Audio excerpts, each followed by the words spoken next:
Walang pipigil sa mga gustong makiisa sa Ayusin Natin ang Pilipinas campaign rally sa South Cotabato dahil kahit napakalakas ng ulan doon ay tuloy pa rin ang pagtitipon. Alamin natin ang iba pang update sa nasabing rally sa report ni Hana Pagaran.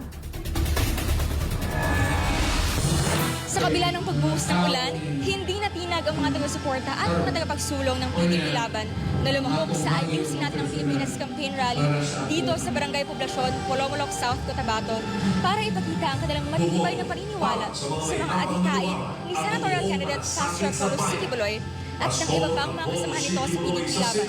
Sa bawat hakbang patungo sa sabing venue, baon ng mga dumalo ang pag-asa na sa tulong ng mga kandidatong ito, muling makamit ang isang pamahalaang makatao, matapat at may paninindigan.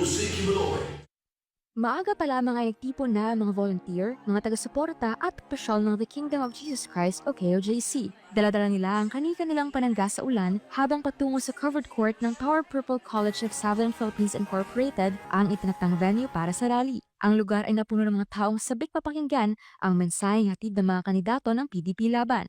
Isa na rito si Councilor Ligaya Orbecido na isang re-electionista at may-ari ng venue kung saan ginanap ang naturang rally.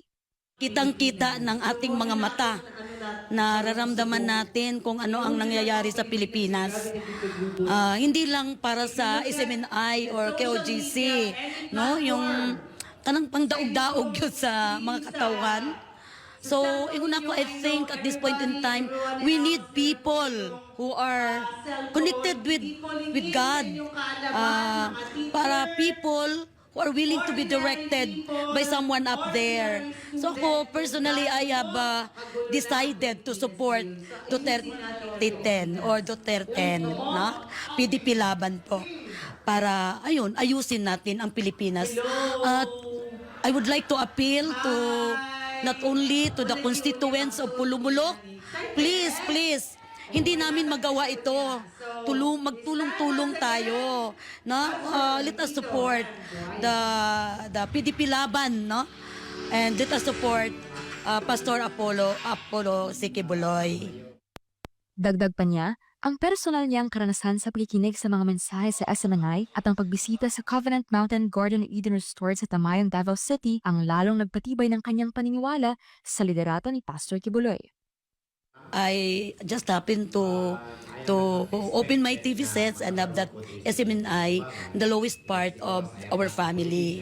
So I have heard all the God's words from him, the songs coming from, of course, the choir, and nakikita ko sa buhay niya